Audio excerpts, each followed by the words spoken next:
So,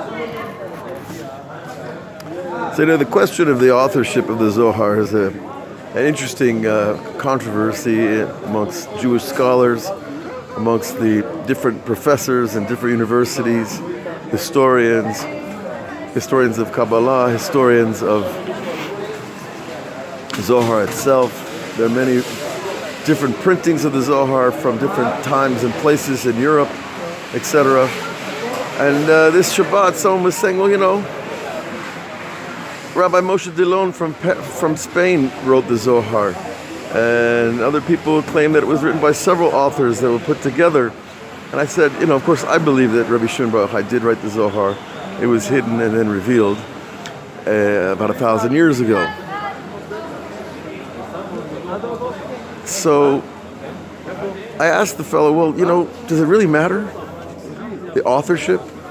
Whether it was this great Tana Eloki, or it was a collection of rabbis from the 11th century in Spain, or if it was put together over centuries by different authors collecting pieces.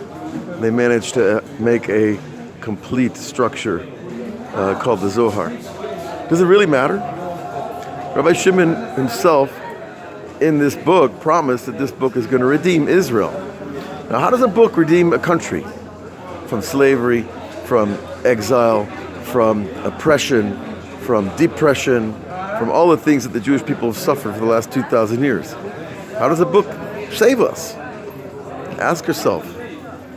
Rather, when this book is activated in the mind of people, it makes the people change. And then when enough people have learned the book and they learn from each other, they create a community of those people. And so they're bringing metaphysical ideas into the world through their learning of the book. And then they get shared. And these metaphysical ideas, they change the people that learn them after them. And so the linkage of the oral tradition and the written tradition of the Zohar led to the teachings of the Arizal and his whole set of Kabbalah. Now, thank God there's no argument or controversy about his authorship of what he wrote, and Reb Chaim Vital, his main student. But then it was passed on to other rabbis, and other rabbis passed it to other rabbis until it got to the Baal Shem Tov, and he decided to bring Hasidut into the world, which is a way of learning the Zohar and the Kabbalah on a down-to-earth level that everyday Jew can understand that teaching. So then Hasidut, of course, the Baal Shem Tov had his students, he taught their students until this day. But the question, does it really matter who wrote it? Does it? What matters is the results. What matters is that Am Yisrael is in the midst of redemption, that Am Yisrael is coming home, that Am Yisrael is taking responsibility for itself, for its divine mission, that Am Yisrael is rebuilding the Holy Land, Am Yisrael is rebuilding Yerushalayim, Am Yisrael is rebuilding Meron.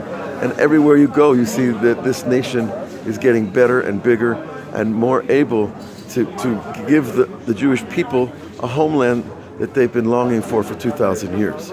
And that's the big question of redemption. As the Rambam writes, the main nekuda of redemption is shibud malchiyot, that we're no longer under the control of foreign nations.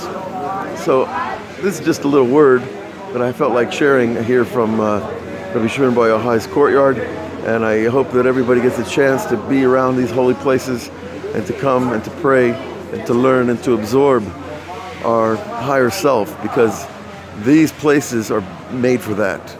And when you contact them, it touches something deep inside us that begins the process of personal redemption. And when enough people have personal redemption, it becomes a critical mass that becomes the national redemption.